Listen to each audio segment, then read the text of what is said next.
Readers കോർണറിന്റെ പുതിയൊരു എപ്പിസോഡിലേക്ക് എല്ലാ മാന്യ പ്രേക്ഷകർക്കും സ്വാഗതം.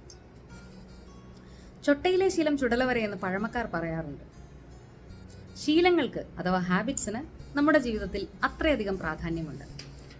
ജീവിത വിജയം കൈവരിച്ച പ്രശസ്തരായ ആളുകളുടെ ജീവിതം പരിശോധിക്കുകയാണെങ്കിൽ അവർക്കെല്ലാം പൊതുവായ ഒരു ശീലം ഉള്ളതായി കാണാൻ സാധിക്കും. ഡിസിപ്ലിൻഡ് ലൈഫ് ഹാബിറ്റ്സ് അഥവാ ചിട്ടയായ ജീവിതശീലങ്ങൾ. ശീലങ്ങൾ അതെന്തു തന്നെയുമാവട്ടെ, നല്ല ശീലങ്ങളോ ദുശീലങ്ങളോ, തുടങ്ങുക വളരെ എളുപ്പമായ കാര്യമാണ്. എന്നാൽ ഇത്തരം ശീലങ്ങളെ നമ്മുടെ ജീവിതത്തിന്റെ ഭാഗമായി കൊണ്ടു നടക്കുക എന്നത് വളരെയധികം ശ്രമകരമായ ഒരു കാര്യമാണ്. എന്നാൽ ദുശീലങ്ങൾ പെട്ടെന്ന് തന്നെ ജീവിതത്തിന്റെ ഭാഗവുമായി മാറുന്നു.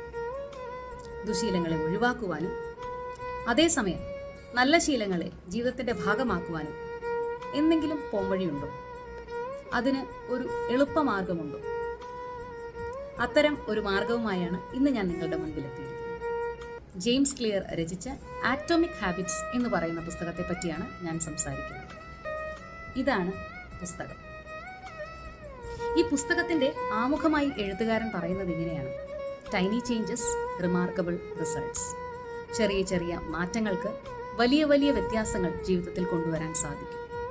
ഒന്നിനുമീതെ ഒന്നായി ചെറിയ കണികകൾ പോലെ നല്ല നല്ല ശീലങ്ങളെ അടുക്കി വെക്കുക. ഹാബിറ്റ് സ്റ്റാക്കിംഗ് എന്നാണ് അതിന് പറയുന്നത്.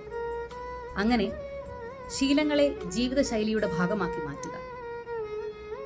അതോടൊപ്പം തന്നെ ഇന്ന് ഞാൻ ഉൾപ്പെടെയുള്ള സമൂഹം നേരിടുന്ന ഏറ്റവും വലിയൊരു പ്രശ്നമാണ് സോഷ്യൽ മീഡിയ നോട്ടിഫിക്കേഷൻസ്. നിരന്തരമായി വരുന്ന ഈ നോട്ടിഫിക്കേഷൻസ് നമ്മളെ അറിഞ്ഞോ അറിയാതെയോ ആവശ്യമുള്ളതും ഇല്ലാത്തതുമായ വസ്തുവകകൾ പർച്ചേസ് ചെയ്യാൻ പ്രേരിപ്പിക്കുന്നു.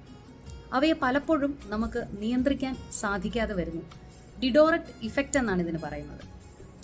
ഈ അവസ്ഥയെ എങ്ങനെ പോസിറ്റീവായി നമുക്ക് ഹാൻഡിൽ ചെയ്യാം എന്നും പുസ്തകത്തിൽ പറയുന്നു.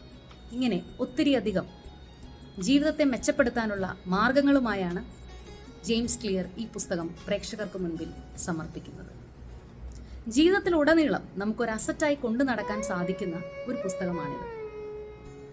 എല്ലാവർക്കും, ജീവിതത്തിൽ മാറ്റം ആഗ്രഹിക്കുന്ന എല്ലാവർക്കും ഈ പുസ്തകം ഒരു മാതൃകയാകട്ടെ എന്ന് ഞാൻ ആശംസിക്കുന്നു. അവസാനമായി, the cost of your good habits are in the present, the cost of your bad habits are in the future. നിങ്ങളുടെ നല്ല ശീലങ്ങളുടെ വില ഇന്നിലും നിങ്ങളുടെ ദുശീലങ്ങളുടെ വില നാളെയുമാണ് ലഭിക്കുന്നത്. എന്തു വേണം എന്ന് നമുക്ക് തിരഞ്ഞെടുക്കാം. ആ തിരഞ്ഞെടുപ്പ് പ്രേക്ഷകർക്കായി വിട്ടുകൊണ്ട് നിർത്തുന്നു. നന്ദി, നമസ്കാരം.